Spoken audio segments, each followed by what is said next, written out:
All right, I'm gonna start off. I'm gonna ask you a couple of rapid fire questions here to get started.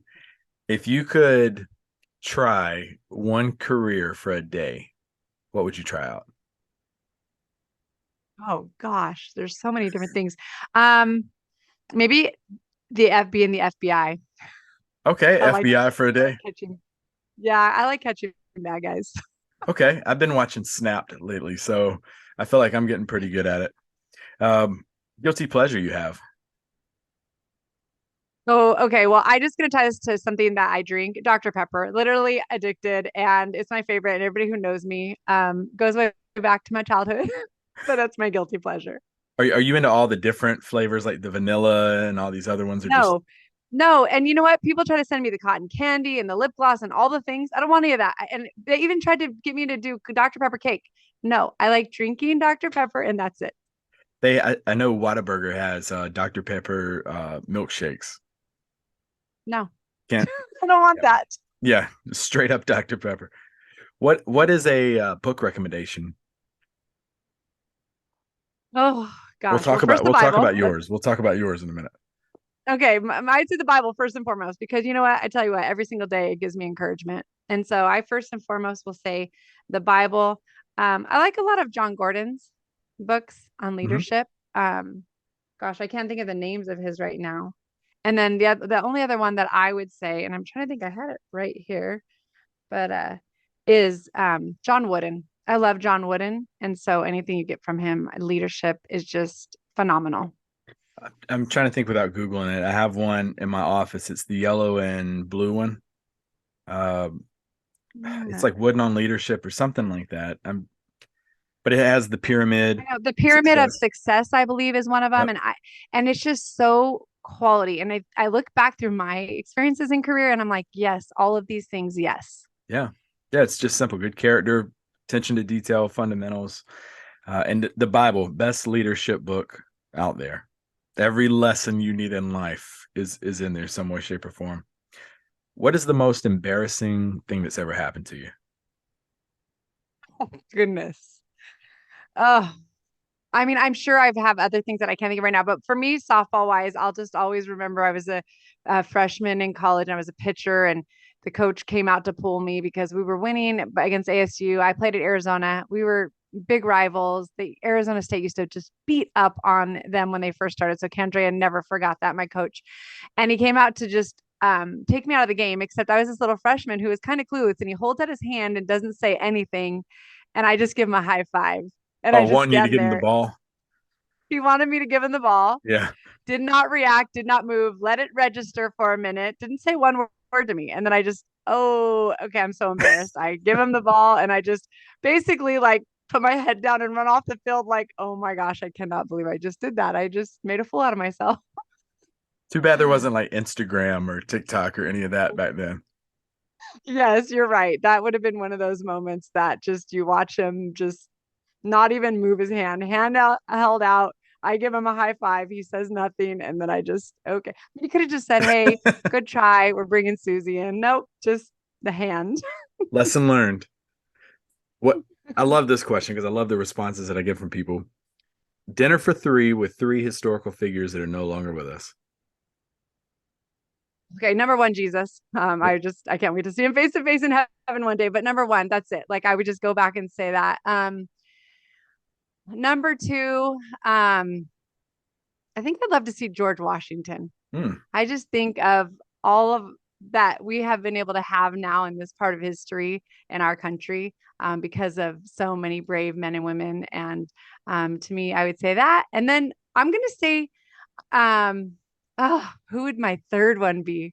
If I could go with anybody. Um, I feel like you need some entertainment. yeah, probably somebody funny. Who? Like, give me some options. I, to I'm me, big. I love, go ahead. No, go ahead. Go ahead. No, I'm just saying, like, to me, I love these people who are so transformative and literally like the world changes, you know? John Lennon's But always been a popular one. John Lennon's oh, always had interesting. very radical views. Yeah, I don't know. May not be You the know what? funniest guy to hang out with. I love to laugh, and but it's not hard to make me laugh. So Hmm. John I Candy's don't a know. good comedian. I would like to pick his brain. Yeah.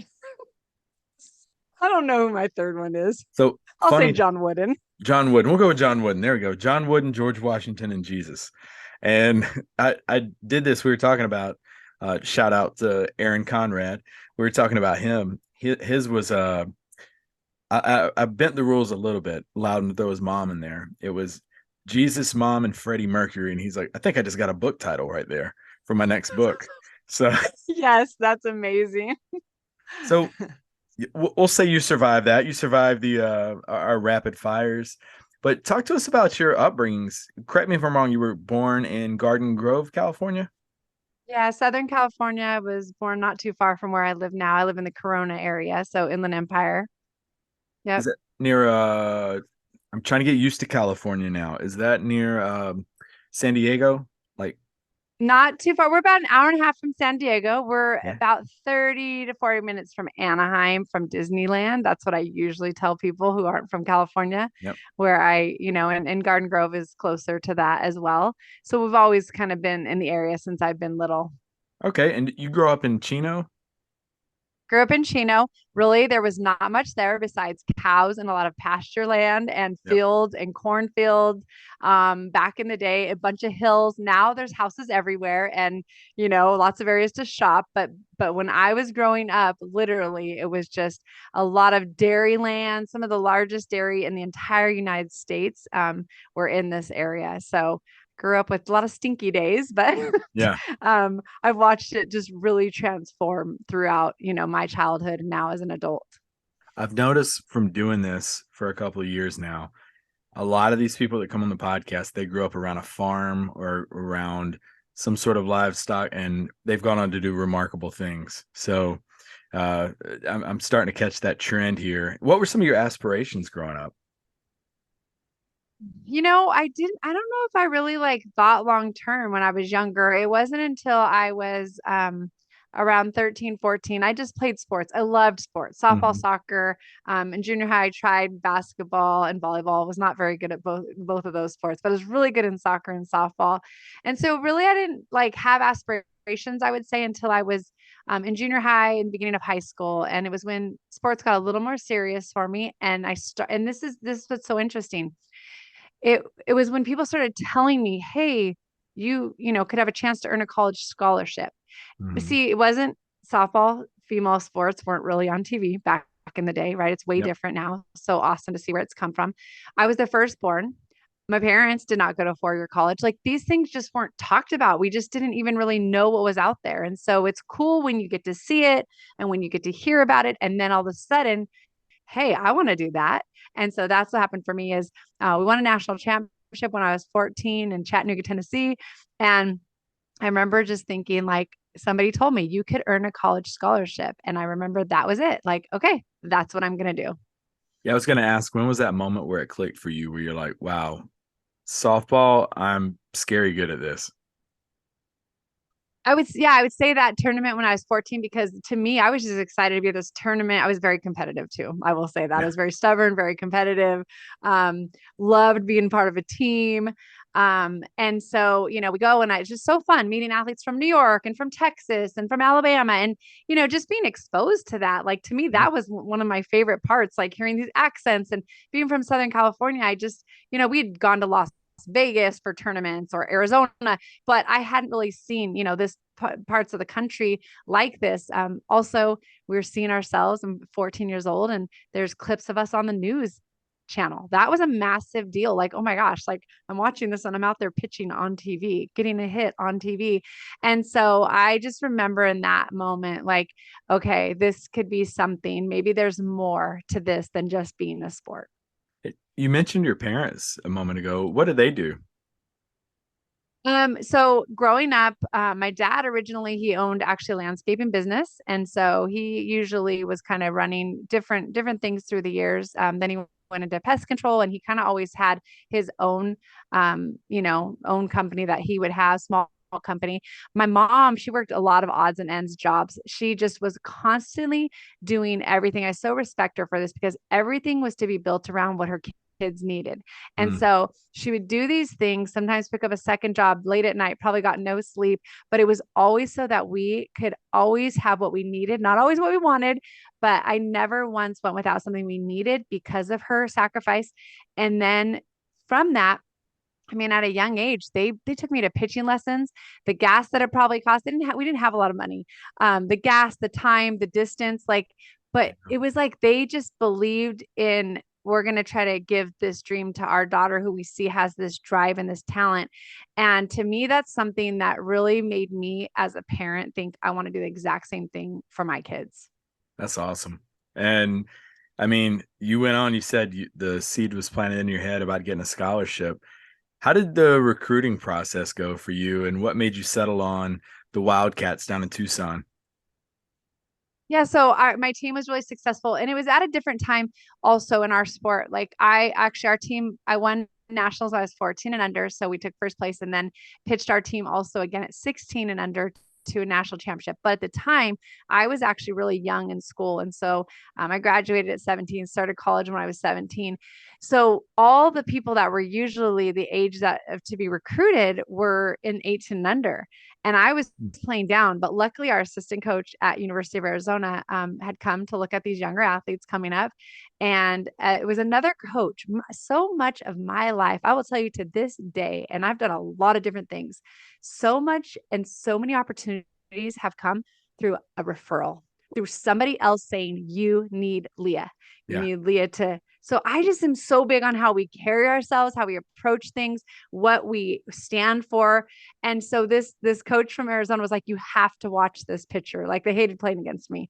And so he was the assistant. So he asked me to come.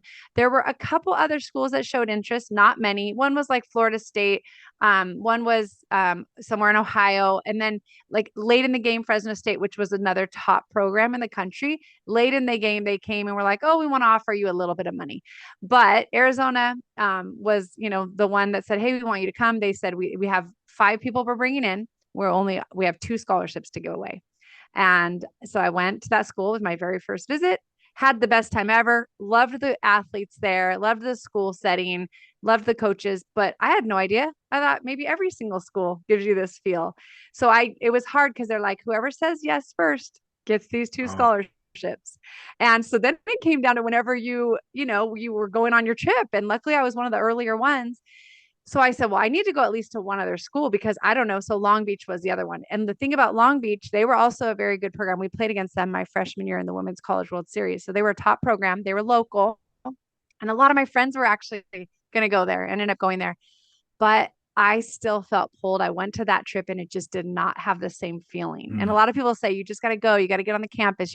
And that's why I'm glad that they've changed the age for recruiting from these 8th graders that were committing and changed it back to where they can't talk to them until they're juniors, because you don't know in 8th grade. You're literally like, "Oh, they have Chick-fil-A on their campus. I want to go there," but yeah, by the time you're a junior, you're kind of figuring out and you get that, like, these are the people I'd be playing with. These are the people that I'd be around. And so once I went on that next trip, I was like, "Oh, it is different. Okay, I want to go there." And luckily I squeezed in because somebody had already committed mm, and got the chance to play at the University of Arizona. And honestly, best decision of my life, best environment I could have been in, and literally led to me being in the Olympics.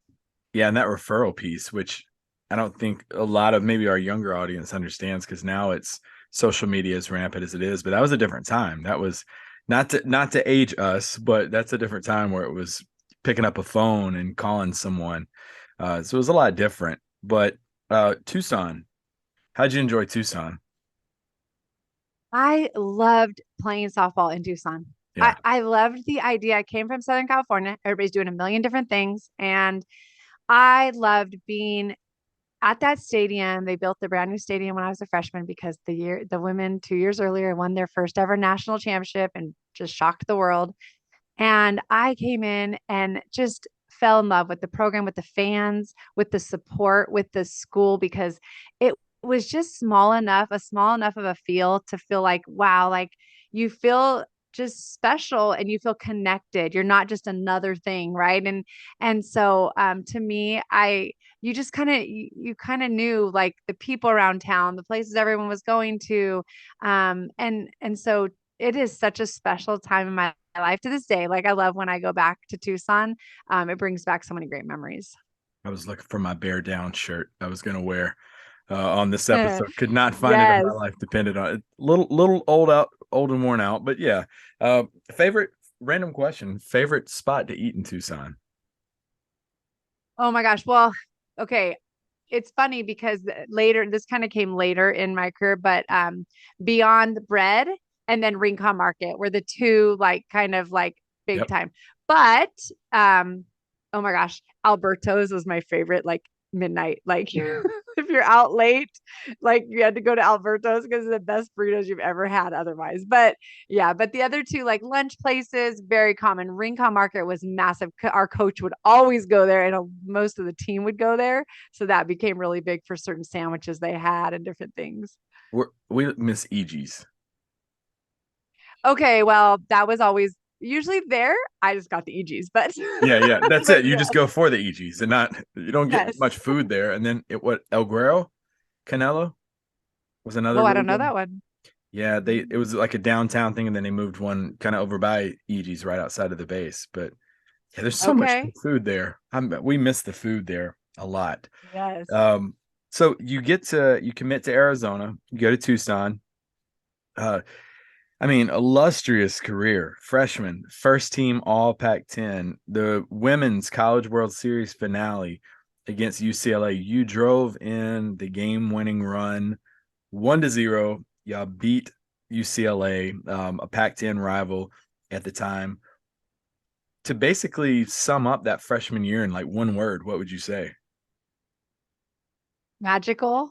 Yeah, I think I would say magical. And I talk so much about that one moment, probably most places that I go. That is a core story because that moment and that experience, it really did change my life mentally, like in the sense of what I could achieve. My experiences just with my teammates and knowing we're just so much better with other people and to be surrounded by people who had that same mindset and belief. And then the leadership that I experienced, like if I lead anybody, I want to lead like Coach Candrea leads us, you know? yeah. But that moment to be involved and to know it doesn't matter the odds stacked against you. It doesn't matter the biggest challenges you face. If you will step up, and here's the thing, I'm really big on sharing this, being reliable, and that means being consistent. And when you are, and you're working on your skill set and you show up every single day and you just give your best, whatever that is on each day, it's going to change from, we're not always going to feel our best, but you still show up and you still put in the work and you still are somebody that's accountable and you're somebody that has integrity. You'll have opportunities. And for me, that's what I feel like it was, this culmination. And the thing is, in the fall, I had those moments. Am I good enough to play at this level? I was a pitcher and gave up in batting practice and are scrimmaging our own team to one of the best home run hitters the game has ever seen, Laura Espinoza. She hit a ball further than I've ever seen. And I literally went back to my dorm room and, do I want to be here? Can I play at this level? Do Mm. I have what it takes? And I think back to where I could have quit. I could have given up. I could have said, I don't. It's too hard. Let me go somewhere else where it's not so hard. And instead, because I said no, just I need to deal with it, I had outside support from my mom saying, it's okay, learn from it, grow from it, right? That's so important, the voices we listen to. And from that, I got to experience, this other experience 8 months late, 8 months later at the Women's College World Series. And UCLA was the favorites. I mean, they had the best pitcher in the world, Lisa Fernandez. I went on to win 3 gold medals with her, and she had 93 wins. She'd only had 6 losses in her entire career. That's She who you gave up got the one runoff hit, of, right? but yeah, but Yeah, our pitcher only gave up two. And so it doesn't matter again, the expectation everybody else has. You still got to play the game. You yeah. still got to swing the bat. You got to choose to step up to the plate though every single time. And when you do, you'll get those opportunities. How instrumental was the coaching staff in your development during that freshman year? Massive. I will say that I had great coaches. I was very fortunate. I had positive coaches. I had coaches that believed in Mm, us, worked us hard, set high expectations, but this was a different level. The teaching and the breaking it down, mm, I believe, is what allowed me to then just become so much more student minded as an athlete and understand what I was doing. It wasn't just going up and, trying to get a good pitch and put a swing on it. That's part of it. And we wanted to keep it simple. But in practice, we were talking about the why, the how, the what. I mean, we discussed it and it was talked about. And that to me, that's why a year later when they moved me to outfield and I'd never played, and here I am, in college, like, hey, we want you in the lineup still, but we have three other pitchers and now we want to put you in center field. Mm-hmm. Because I had a coach that literally broke it down to the tiniest fundamentals, but made us understand every single thing about it. That's why within 1 year, I became one of the best in the entire nation at a brand new spot. And so who the leaders are is huge, and how you're led. And then the second part of that is I was a sponge. I took it all Mm. in. I wanted to be coached. I wanted to learn. I wanted to get better. I would say, what am I doing wrong? Tell me. Because I know that if I apply what they're teaching me, then I know I can take it to a whole nother level. So there's those two aspects to it. That one part just jumped out, what you just said about how you were the sponge and you were willing to accept what you needed to get better at, which I think is something that even, I mean, people my age still struggle with to this day. We have a course where we give feedback to people, and some people come through and they're, like you said, that sponge, just want to know everything, but some are pretty resistant to it. And you can get all the coaching all day long. If you're not willing to take it, then it definitely stifles and hinders your growth. Uh, Sophomore year, you come back and set a tournament record batting average. Y'all defeated Cal State Northridge in the final. You were 3 for 3 to at the plate. In the second national title, what in the world was going through your mind when you're like, this was something that people were telling me years ago that I could probably get good at that and get a scholarship, and here you are now with a second national championship. Yeah, I think it was just like this, again, another magical experience. That year we were 64-3. We only lost Yeah. 3 games. And it was almost like, okay, now you've experienced, now you know how to do it. Now get to work and work even harder so you can do it again even better. And so that's what happened. I moved to the outfield. I also caught this ball, this home run ball over the fence, which we all thought was going out. And there were just these moments that were unbelievable. But at the plate, yeah, it was just like, as an athlete, you dream about those days, those weekends, and those Mhm. tournaments that literally it looks like a beach ball coming in. And what I found out about myself is a lot of times I would overthink. And although I still had success in those biggest moments in games, I tended to just get the most narrowed focus ever. And that's when I went all into what my preparation had taught me. And in those moments, I was able to just really stay clear minded. That's what we talk about as athletes. Like, how do I play free? How do I stay without, having too much in my head? Our coach would always tell us, just, say, see the ball, like something simple. So we weren't thinking 10 other thoughts. I don't think I Mhm. had anything in my mind during those times. When you're in the zone, it's literally like the whole idea, for love of the game, clear the mechanism. It's like everything gets zoned out, and that's all you can see is that ball coming in. And so, yeah, I went 9 for 12, was able to contribute in that championship game. But I need to say, like, it was my teammates, like we fed off of each other. And Mhm. that is so crucial. Like, I don't know if I would have had that same success, but I had people who, supported me, expected more out of me, and I did the same for them. And I think we all came up to another level because of that. Iron sharpens iron. Yeah. Hmm. And uh, you come back junior year, broke school record in doubles, 101 hits. It was a top 5 record. Still stands, I believe, as a top 10 record at this time. But you are defeated by UCLA. So I'm curious. Here on the Shadows, we talk about kind of those lows, those dark moments we have. How was that? Where it's like success, success, like everything any boy or girl dreams about when they think of playing collegiate or professional is, you're always the best. You're always winning championships at with the game winning hit. Now the side that we don't necessarily practice in our backyard is that now we've been defeated by a rival, UCLA. What was your mental state like after that game? Yeah, of course I was bummed out, and we had been kind of on that upward climb. There was a lot of expectation. UCLA was always one of the best in the nation, and they actually had this pitcher from Australia. I actually ended up facing her in 3 Olympic games for Australia. But they brought her in just for that season, just for a couple months. She came in to play for them. And I learned the biggest lesson I would say, of course you're bummed out, you're frustrated. I think I might have gotten a couple hits that game, gotten on base, but it doesn't matter. You win as a team and you lose as a team. It's not, oh well, I did this like that. I Mhm. just could never have that mentality. And so of course, as a team, and there's seniors that are done and it's their last game ever, and you have all those emotions. But I'll never forget riding to the press conference on the back of a golf cart with my coach, and just us being ready to kind of face the press and all the questions that come after you lose. Like that's really fun.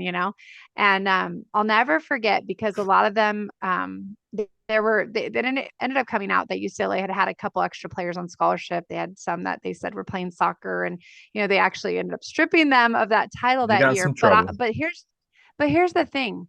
I loved and respected what my coach said, and it taught me a big life lesson that day. He fielded those questions, and I think there's a lot of people out there that would have pointed the finger and made the excuses. And instead, this is what my coach said. He said, "We lost the game. We had our chances. We made some mistakes, and today they were the better team."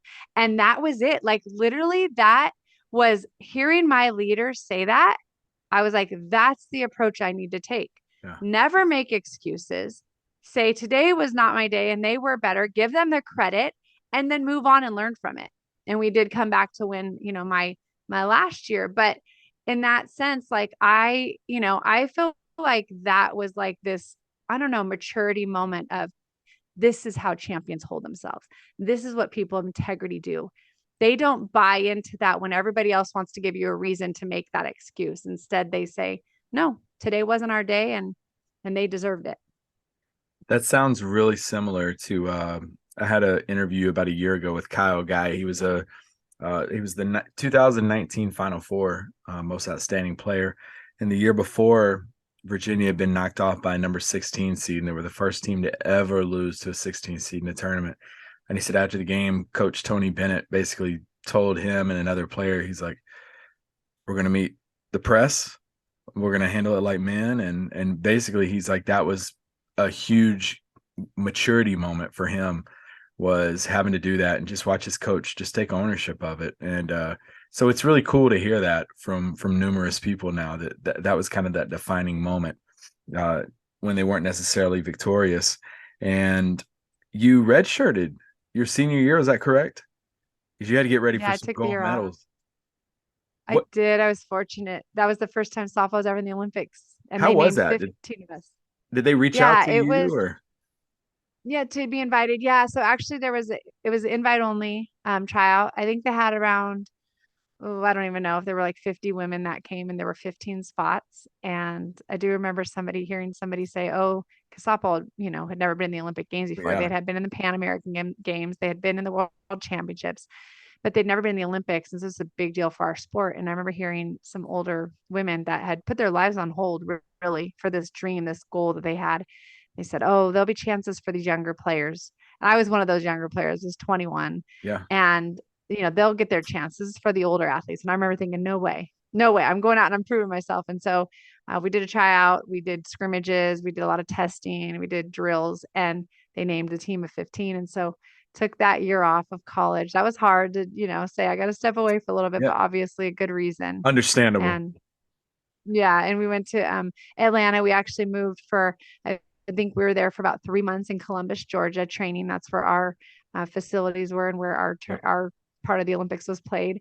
And we brought home the gold medal, and that was just the most phenomenal experience. And I remember thinking with that team, how in college we're all within about 4 years of each other age wise, but this team, our oldest athlete, Dot Richardson, known as Dr. Dot, because she was, in the process of becoming an orthopedic surgeon.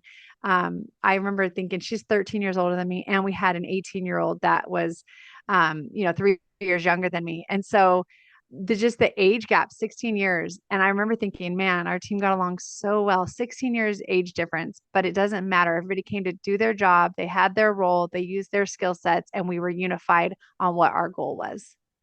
How was that, the Olympic training for those few months that you were in Atlanta? I've heard stories about living like in the Olympic villages and the training that goes on with it. How was that? For us, we lived in actually this really nice apartment complex. It was nicer than what I lived in Tucson. and we'd have our roommates and we'd go to the field every day and we would have our workouts and then we would do a lot of individual stuff with it was just all softball. So that was also different for me. I was used to being a student athlete and Mhm. always, except for the Women's College World Series and postseason where we'd already taken our finals and we were done. That was so nice to just be softball. That this was different. It was all softball. And then we also did a 32 city tour of the US, went all over. So during that time, we would go and play different competition. But I really liked it being from California. The weather's a little different in Georgia. So it also helped us to get acclimated to the weather. But it was just all training, all focus, all purpose driven. And it really prepared us for that Olympic Games in Atlanta, Georgia. Well, Columbus for us. Yeah. How was that when you finally achieved that gold medal that you had been working for and they put it around your neck for the first time and the anthem's playing? How was that moment? The best feeling ever. Oh my goodness, it's like you think about this, you hear about it, you dream about it, but now like to actually experience it, it is a pinch me moment. It really Yeah. is this, like, is this real life? Like you've heard about these Olympians forever. And I remember thinking, I'm so glad I'm up here with the team. Like I wouldn't want to be with, by myself up here. Like this is the best ever. And just I tell everybody, every emotion at one time comes crashing in. Like you're so proud. Like I'll just never forget like being so thankful, honored, and proud and humbled to be an American, to have the national anthem played and the flag being raised. Like, and you like being former military, like, or in military still.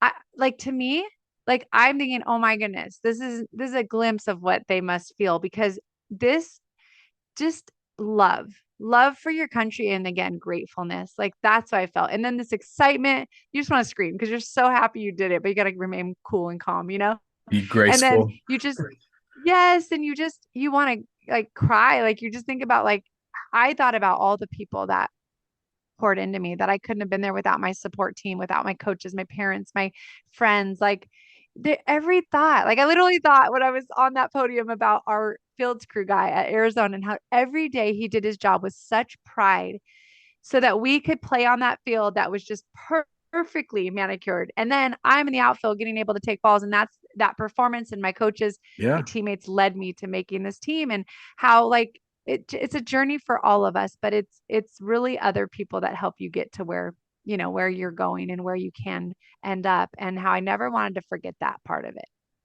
I That reminds me of something I heard about where someone went to, I think it was like NASA. I think President Kennedy or someone was at NASA and was interviewing people and went up to a custodian and was like, "What do you do?" And he's like, "Get spaceships in outer space uh, by sweeping them." I mean, he everybody has a role that goes into the big picture.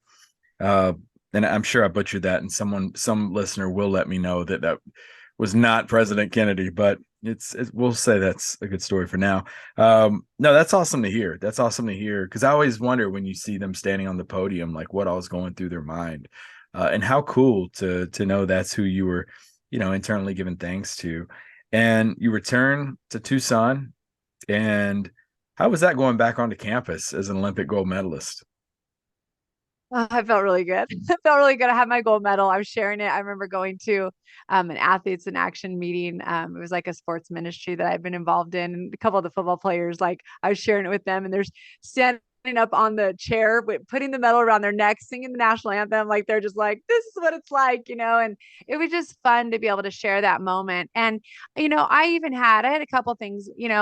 Got back to campus, first workout with the team was stadiums inside the McKell Center. So like, you're running Oh and yeah, I come back and I remember I wouldn't even have known. This is the only time I remember anything an outcome on my, doing my workout. But I remember finishing first. And the reason I remember that is my strength coach, who was also a former Olympian in track and field, she just looked at me and was like, that a girl, I see you. And I was like, I literally said, what do you mean? And she said, oh, I expected you to come back in here now just because you got your medal and just sit back and think you're so good. And I had the complete opposite mindset yeah. of because I have this, it is my senior year. I want to lead our team to being the best we could be. And I need to show the way. And I just think when you are championship mindset, when you have that, and when you are your biggest critic and the hardest person on yourself, like you're going to push yourself to be the best no matter what setting it's in. No matter what you've accomplished, you'll never like sit there and go, now I'm good. So I just remember like, and we had done it a little differently on the Olympic team. It took me just a tiny bit to just think like we didn't really do cheers on the Olympic team. And so kind of you're like, oh, I'm mature now, and then like, but then I was like, but then now I'm not being part of the unit. And so it didn't take me long to go, no, like this is how we do it here, like be part of the unit. And so, so I kind of saw like, get back into how we do things here. That's okay. On Team USA, you do it this way, and it's just a little different at the college level. That's interesting. I've noticed things similar like that in military with Dylan, whether it's enlisted officer, different situations. This is how we do it here, but this is you have to kind of get reacquainted. So that's interesting you say that. And you return to Tucson, you leave as a three-time national champion. So, but folks, just to paint a picture of how successful she was by the time she graduated college, three-time national champion, a three-time first team All-American, which is a huge deal. I think to me, one of the most impressive things, though, is three-time first team academic. How in the world were you able to balance academics with being an Olympian and being a top tier athlete, uh, national championship? I mean, high performing. How in the world were you able to do all that? I learned right away, like just my priorities, and I didn't always love school, and it was really hard for me. That's why I get amazed, because the problem is we can compare ourselves. We can compare ourselves to Mm-hmm. people who just can retain everything and just are brilliant and right. And so like I like just would feel like, no, like I have the hardest time. I have to put extra time into the work that I do, but it's like Yeah, we never both. missing a class, never skipping an assignment, studying as much as I could for every single test. That's how I became an academic All-American. And honestly, it shocked me too that I even could get that award, because I always felt like I didn't know as much as other people. But all it showed me, and I think this is true of every one of us in life, it really comes more down to what we're willing to put in. And if we will put it in, we will get it back out. Yeah. And what I realize is it doesn't matter how smart somebody is. There can be people out there that are 10 times smarter than me, but if they won't put any work in, then I'm going to surpass them on the outcome of what I'm making happen. And so that just shocked me, but I see it in my kids. I see the different abilities of my kids, but I also see the different drive that they have, and the expectations. So my middle son, I would say, is I have three boys, and my middle son, who is a junior in high school, I'd say is the most like me. This kid does so well in school, but like me, it's hard for him. It's hard. He has to Yeah. do the extra work. It takes him extra time. He probably puts in more time than other people, but he wants the highest result. And I see that on that he's a football player. And so that's the same thing. I see it there. And it's just this idea of like, I can't be settled until all the work is done. I can't just be like, I didn't get my work done. My youngest son, it's like, it's no big deal. It's just one assignment. but Yep. but myself and my middle son, like, we're not wired like that. And so literally I found that it almost came down to more like, what were your habits, and what were those things that you put in, and work ethic, what did that look like, more than how smart are you? Yeah, I think it's huge you say that because there's a book, Power Habits, and it's one that I love. And for me, I wish I would have read something like that or heard like what you're saying right there at a younger age, because I kept thinking I have to study just like everybody else, and why am I not getting the same results as them? But I was actually that one that had to study a lot harder and figure out. I don't think I figured out until I was maybe 30 how I really study effectively. So Yeah. it's important for people to know that just because something works for you doesn't necessarily mean it works for the next person and the next person. And had to do that with my daughter, get her to figure out how she studies and not my pointers. And it's interesting how we work like that. Will you graduate from Arizona? What were what was that time frame like in between graduating and then, well, you pretty much just jumped into the 2000 Olympics in Sydney, correct? Yeah, so I graduated, and then it was actually yeah, I came back to Southern California. I was living with my family and just training, and kind of started doing a little bit of some, traveling a little bit with some softball clinics, doing some softball lessons here locally in Southern California. You just try to, I realized what all these women had put their lives on hold for. I understood it now. They still kept playing women's major ball and had a job. Maybe they were a teacher, but they had summers off or Hmm. whatever they were doing so that they could basically still do this one passion and love that they had for potential opportunity down the road. So for me, it was like everything was around that because I knew in 4 years, my goal is to play on the Olympic team, but you have to try out every single year for Team USA. So you got to stay in shape. And that's what I found out right after college was like, wow, I don't have my team around me. I don't have my coach with me. I don't have access every single day to get as many cuts as I was getting. So I had to figure out a way. How do you stay at your best and stay sharp without 60 games leading right up to the summer when everybody else that's, all these college athletes now, when what I had was, go right into the summer. It's so nice. It's like you've just seen everybody, you know what you're doing. So that was definitely the first year out, you figure that out. And honestly, it was like, just this is the priority. My priority is softball and training. So I'm going to figure it out. Went down to the local cages. I had my daily routines. I would go out and I would do my workouts. I had to all of a sudden, ask a trainer, hey, can you give me workouts? And I had to do it on my own. Yeah. And that's when you find out what you're really made of and if you really want it. Because it's one thing when you have a whole team around you and you're accountable and there's a practice time to be there. And it's a whole different thing. And this is where entrepreneurs, right? And I'm learning this now in this new environment too. Yeah. It's like, how bad do you really want it, Leah? Like, are you willing to get up early? Are you willing to do this?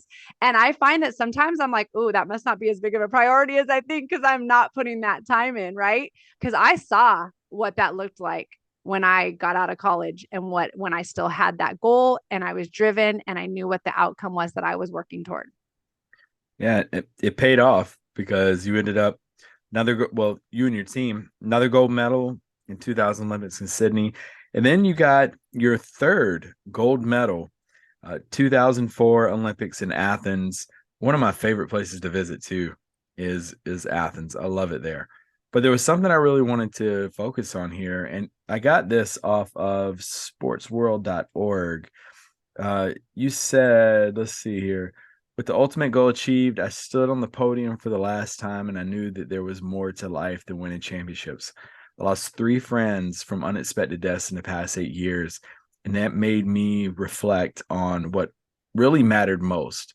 My faith helped me through those losses, and now gives me a foundation of hope and joy. So you mentioned what was going through your mind during your first gold medal, and then you mentioned you had a couple of losses there personally in your life. Take us back to that moment when you were standing there and reflecting back. Oh yeah, I was in Athens and knew actually had been married between my first two Olympics. And then I had my son right after my second Olympics. And so he was 3. He was back in Southern California. So I knew like this had been a harder year. I was training. I had to leave him a lot. We had to find people that were very flexible with my schedule. I was on the road touring the US. I had to be away from my husband a lot of time. And so the challenges started getting bigger and bigger, but I knew like this is what I was going for. I still wanted it. It was still my passion. And so get to Athens and just such a dream team. I have a picture behind my head on my wall of Yeah. on the Sports Illustrated cover. They called us the real dream team. That year the basketball team struggled a little bit and Yep. they're normally the dream team, but we just came out and we went 9-0. We scored 51 runs. We only gave up 1 run in the championship. We beat Australia 5-1. And my coach, Mike Candrea from Arizona, it was his first Olympics coaching us. He actually had unexpectedly lost. That was one of the losses. His wife, Sue, 4 weeks prior. We were traveling the country. She sat down at the airport. We're getting ready to take our last flight to Connecticut from Wisconsin. And she ended up just passing out and she ended up having a brain aneurysm and passed away 2 days later. Mhm. And he had to fly his 2 kids out to Wisconsin to say goodbye to their mom in the hospital there. We went to Connecticut, played, and got the news that she had passed. And you just, really quickly you realize what matters in life. We've been training for this gold medal. And when you have nothing else really going on and struggles, you're like, this is the most important thing. And then you go through life and death situations and it kind of shakes you and makes you realize it's the people. It's the journey with the people. It's who we are as people that really matters. We were Yeah. blessed to be able to know Sue Candrea and have that time with her. So we get to Athens and we just go and it's awesome and we're winning. And I don't think my coach was sleeping, of course, right? He lost the love of his life. And she was, 49 years old. I don't know if I said that. So again, So young. unexpectedly, suddenly. So I get on that. We win the gold medal. It's just this massive celebration. Everybody's crying, hugging Coach Candrea because, 3 weeks earlier, we're in Tucson or in Casa Grande, Arizona, burying his wife, and so now like it was like this culmination and almost like you could grieve. So I stood on that podium. My career was coming to an end. I knew I needed to get back home. I've been away from my son for 4 weeks at this point, and just wanted to just go back and hug him and be mom and say, okay, like I knew this was the light at the end of the tunnel. Like this was the finish line for this.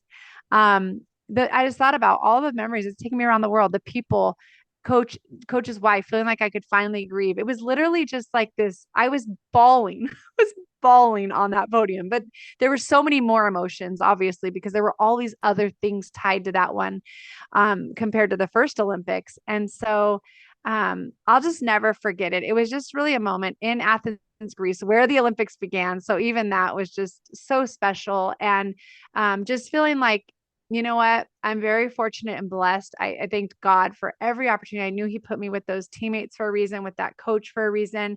I was finishing on my terms. Not everybody gets to do that. I was very fortunate and Yeah. blessed to be able to do that as well. But just was able to walk away knowing that this is just the beginning in a whole nother, season of life that I was very excited for. A lot of people go home and they get depressed and they're like, what's next? But I knew I wanted to have more kids. And I knew that if God had allowed me to experience 3 gold medals, I knew there was a lot more to come in the next season. Yeah, and I read about a story about Julie, is it Reitan? That Reitan. Julie Reitan, about how she basically helped you find Christ in your life. Would you mind sharing that story? Yeah, Julie impacted my life in the biggest way. And I just want to tell everybody that's listening to, like, you have no idea. You might be impacting someone's life forever by being who God's called you to be, by caring for them, praying for them, having a listening ear. Julie was somebody who came on my team as a freshman when I was a junior. So we've already won a couple national championships. And what I laughed was Julie was not, I wouldn't say the most athletic one on our team at all, but she was like probably the most confident. So I was like, what does she have that I don't have? And I will just say, like, right off the bat, she was known for her faith, not because she went around and said, everybody, this is what I believe, I'm a Christian, instead because of how she lived. And then Mhm. it gave her a voice. And it was different. It was different than all us college girls that are trying to find our way and figure out who we are and just basically following the crowd most of the time. And so she invited me to a Bible study. I thought I was a Christian. I said, yes, like I believe in God for sure. It made no difference in my life. I just believed in God. I wanted to go to heaven one day. And I'm so thankful for one person that was around me that lived boldly and lived Mhm. just obediently. Because I'll tell you, boldness and obedience, it is going to stand out. We are made to be set apart. If you know God and you're not bold and not set apart, God wants you. He wants to be that in you and through you. And so just her invitation to go to this Bible study. I went. It was a Athletes in Action director who just come onto our campus, and a track athlete, and Julie and me. And I remembered walking in and then literally being like, "Oh my gosh, I'll come as long as you don't ask me any questions." I also remember thinking, "Why did I say yes? I'm so tired, like every other college kid, right?" Oh yeah. But I said yes, so I'm going. Well, I'm so glad. I went in and just by listening to them read the Bible, it changed my life forever. That day I truly surrendered my life. I wanted a savior before that, but I understood finally what it meant to have a Lord and Savior in Yeah. Jesus Christ. And that just began a journey. Julie was the one I went to and asked questions. So even though she's younger than me, she knew a lot more of the Bible than I did.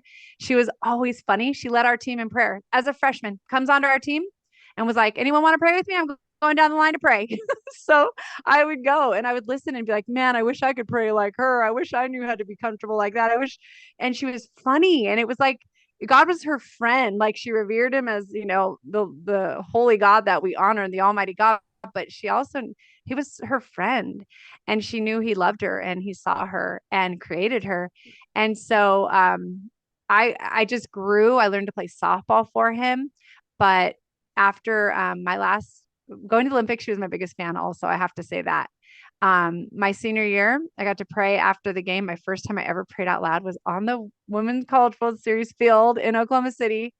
And So I cool. wanted to because I saw her example all these years and I wanted to do it. And so I asked everybody after the game to get around home plate. And I just prayed and we're all like, I'm crying and we're all crying. It was just really a special, special moment. And and I got a call a month later after winning the national championship. I'm Team USA, everything's amazing. And I got a phone call from a former teammate who said Julie passed away at 21 years old in her sleep. And she had had some complications. She actually had diabetes and she had been having some issues with her medication and just some different struggles. And one night she went to sleep at 21 years old and she didn't wake up. And that moment, it changed me from I was growing, I was learning, but in that moment I was like, no, like done. I'm done playing with anything in this world. I want to be all in. That does not mean I'm perfect. It doesn't mean I Yeah. don't have things that to this day God still works on me with. But I'll tell you from that day on after Julie died, I've never changed with I want to leave an impact for Jesus bigger than anything else I do or say. I want to be a witness. If I cannot say it, I want to live it out more than anything. And I want people to feel loved and seen and heard and known. And so that's been kind of my life. I can't wait to see Julie in one day because I've talked about Julie, I mean, really since she changed my life, I've talked about her, but to this day, I wish she was still here because she was the one who impacted me and I want to be Julie to other people. Yeah, and that's awesome. And uh that first of all, thank you so much for sharing that story as well. But you talk about a blessing being put in front of you. And I've loved the quote that a guest shared one time, and I think Julie's a prime example of that. Sometimes we plant seeds, we're never around long enough to see the tree grow, but just knowing you plant those seeds with someone else and get them started on a journey. Talk about how important spiritual resiliency is to you. Yeah, it's so important and it's like playing on the softball field, like showing up every single day um prepared me and it grew my confidence, right? I would learn and I got better. So every day, like reading my Bible, oh my goodness, like I just get Mhm. so filled up and I get strengthened and I get the right perspective. And that helps me to be resilient because you're going to go into different environments. Some it's no big deal, like, it's very welcomed and people want to talk about it. Other times you might be the only person there that, is living for Christ and follows him and knows him. But that's okay too, because God knows and he's in us and he's taken me so many places around this world. I coach with Israel softball, the under 18 and under 22 team. And I Yeah. love these athletes that are some are from America, some are from Israel. And and we maybe don't have that same belief system, but I love Israel because of of the Bible, and I really believe Israel is God's chosen land. And but I through that I just want to be a light. I want to love them. Yeah. I want and they know that I what I believe. And so I learned over time. Early on it was hard. I was nervous to say stuff in certain environments. I really try to pray and ask God to give me wisdom. And there's times I'm quiet and I just pray. And there's other times where I'm bold and I'll speak up because I just think God leads us. And for me, like you talk about that resilience, like being resilient really comes from understanding who we are in Christ. And I'm going to say it like this. Yesterday I was at church and we were in Romans 1 and it talks about I'm not ashamed of the gospel. Um, I'm not ashamed of the gospel of Christ, for it is a power unto salvation for all who believe. And he said, you know what? We wouldn't be ashamed to tell people there's a parachute if you're jumping on a plane. We wouldn't be ashamed to tell somebody there's a life vest or lifeboat coming by if you're drowning. We wouldn't be ashamed if you're in the desert and you have nothing to drink and all of a sudden there's a water bottle. We wouldn't be ashamed. And Jesus is the answer to all life's problems, really, to the hopeless and the hurting and and just those that have gone through so much. So we need to be spiritually resilient. We need to be built up, and it starts from knowing God's word, and then through that, then it equips us in it and knowing it, believing it, and then living it out. Yeah, and I was curious to see your take on that because a lot of times people are like, how important is religion? How important is God to you? But that resiliency piece, because I mean, life hits us with some stuff and there's temptations and tests that are put in front of us, and you got to be resilient with that. And you have done some amazing things off the field as well. So if you don't mind, like let our listeners know about you got a couple of books too. You've got Yes. Victorious, you've got Hmm. Softball Glory and God's Story. So tell them about every single thing you're doing, and we'll get to the podcast in a minute. Okay. Yeah, so I have two books. So my very first book, I would go speak and people would say, "You need to write a book." And I would like set out and literally I had 13 chapters, but I look back, I'm like, it was so bad. Um, but then somebody else said, what if you did a devotional? And I was like, because I would go around and I would do clinics and with Jenny Finch, my Olympic teammate. She's the famous one, the beautiful one. She also loves Jesus. I've And heard her too. so Yep. she yeah, and she said, "Hey Leah," she said, "would you do a devotional?" She would usually pray on Sundays prior to the camp starting, but she said, "Would you actually do a devotional for those that want to come early?" So we just offered it for anybody that wanted. And so when somebody said doing a devotional, it was like, "Oh my gosh, I've probably done 80 of these like just from camps. I wish I taped them all. I would have just written multiple books." So when they said that, I got to work trying to think, "Oh my gosh, that's my heart. I love that." So I did a 31-day devotional, Softball Glory and God's Story, where I tell Olympic stories. I tell that hit off of Lisa. I talk about, and I use the whole David and Goliath. And my goal was to then leave them with something, a biblical truth, a biblical story, things that I didn't know Hmm. when I was growing up. I didn't know until much Yeah. later. And then I did Victorious. I did it's a year-long devotional. It's on Amazon, and it's just called Victorious by Leah Amico. And what it is during COVID, I just felt like I know you got things. I think a lot of stuff started in COVID, but Yeah. I just feel like people needed hope and they needed encouragement. And it was very time of very there was a lot of fear going on, and there was a lot of division happening. And so I got I started out where somebody had posted on 314 and they're like happy Pi Day, and then they had a verse, and then all of a sudden the next day I was like, well, I'm gonna do 315, and I found something 315.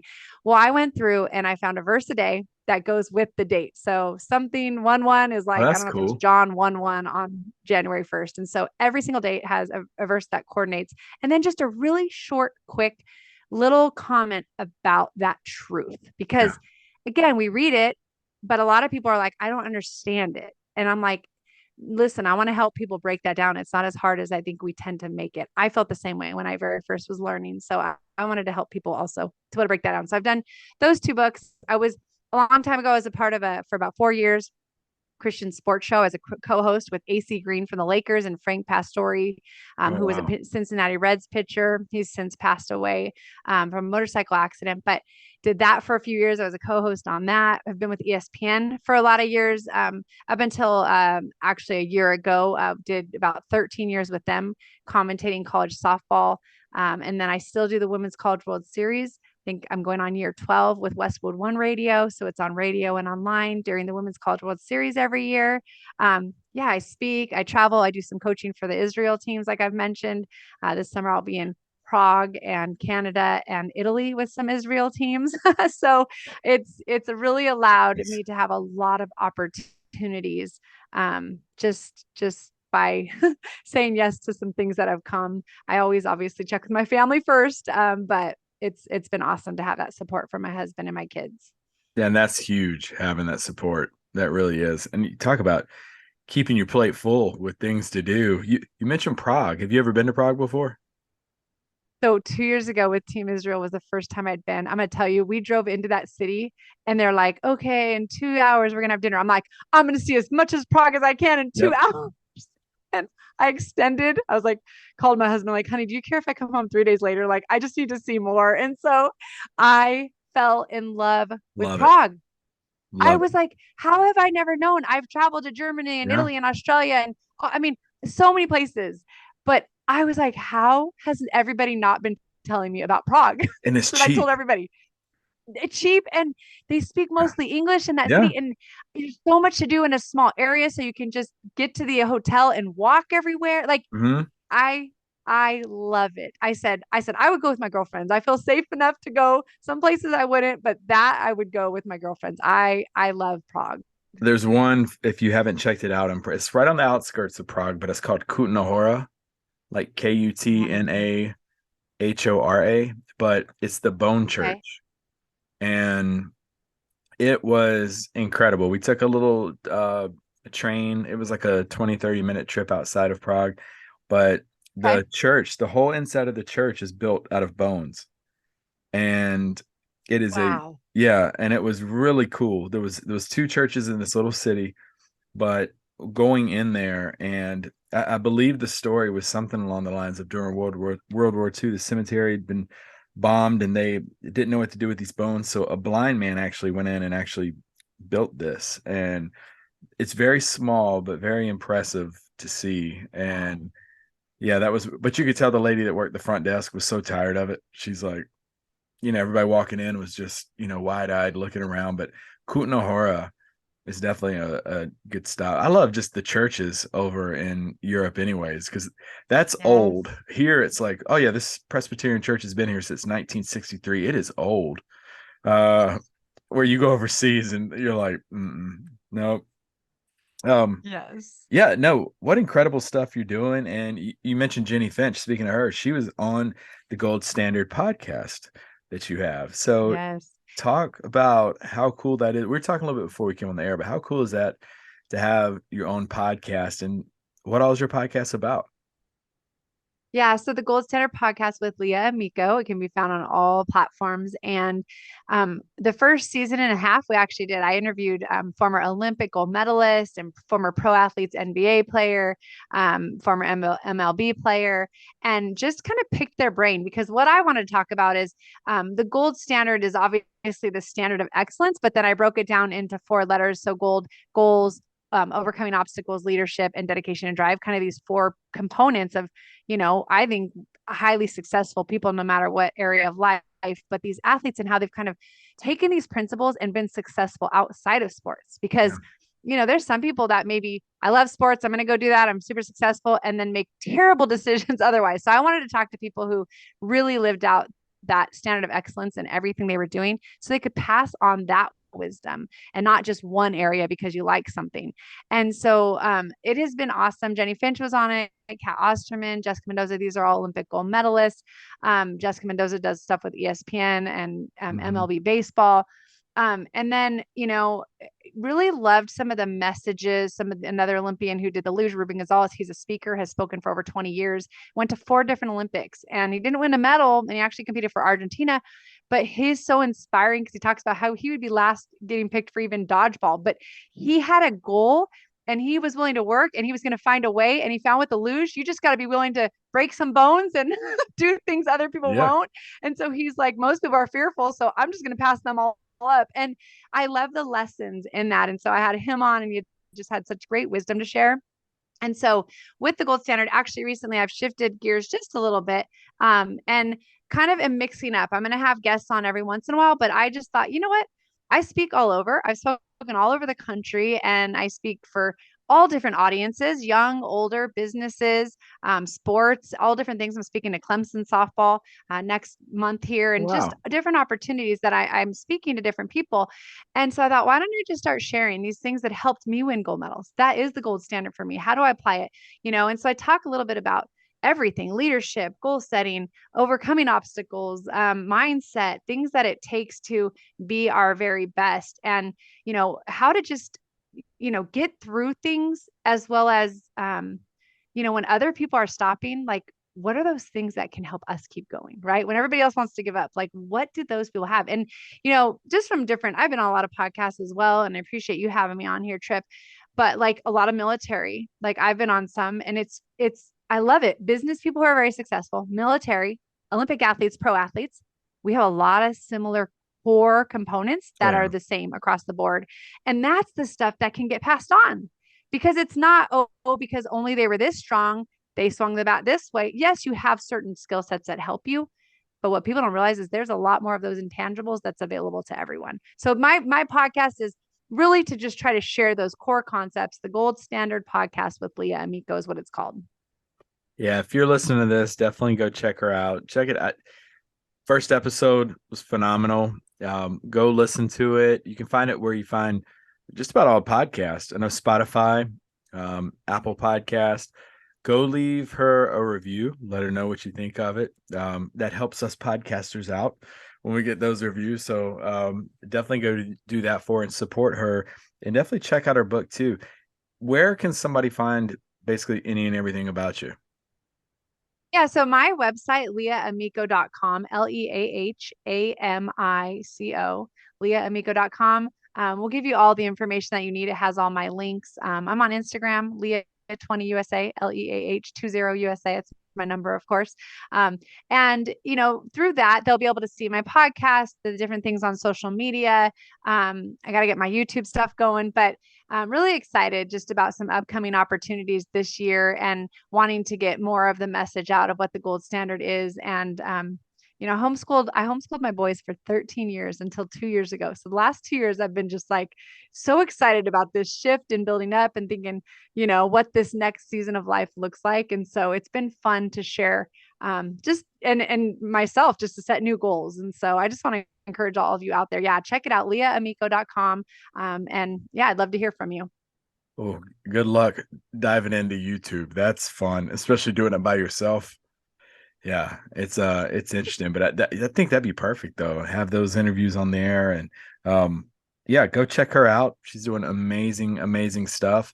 Final question for you is, when grandkids are mentioning your name and they're pointing to these gold medals and they're talking about you 50 years from now, what do you want people to say about you? I would want them to just say that I I had gold medals, but that I lived out the gold standard in everything. That I was a better person than I was a player. That honestly to me, I remember at Julie's funeral, I remember thinking I wouldn't want it to be about softball. I want it to be one that I loved God with all my heart and I lived that out and people knew that. And then number two, just that I treated everybody with love and respect and that, kind of followed what I shared. Because I think there's a lot of people out that tell people to do one thing, but they live another way. So that's what I would want. I want it to be just that, um, no matter where I was, no matter what I was doing, that I was consistent. I was that same person across the board. Yeah, I was telling her before we hit record, and this is very true. I was talking to several different people who've either heard you or have been connected with you. And the one constant that I'm hearing from all these people is basically you're like yes, you're a gold medalist, but in life. And then, oh, and by the way, she's also a three-time gold medalist on the baseball field as well. But I mean, it's just people have the utmost respect for you. And I can't thank you enough for taking time to do this. I think it's remarkable what you're doing. So thank you personally from me for taking time to be here with our audience. Well, I think it's awesome that you're sharing the knowledge that you have and the guests that you're bringing on. And it's just a reminder for all of us. And I just want to tell anybody listening, you have a story too. Make sure you're telling it. Might be to your Yeah, neighbor, might be to someone in your family, or it might be on a podcast, but share your story because this is not just for us to be sharing and just take action. Whatever you have in your heart, take action. Because that's one of the things that a lot of my things that I do, I'm like, it's just because I said yes and I just said I'm going to try. But a lot of people don't get started because there's too many things that they're worried about or fearful of. So I just encourage you, take action and share your story. awesome. Well, folks, this has been an incredible episode. We got some really good stuff coming your way. We got the rebound series that's going to be starting up in March. Got some people already starting to get lined up for that. We're looking forward to bringing you some amazing guests moving forward. That's going to conclude this episode of the Shadows Podcast.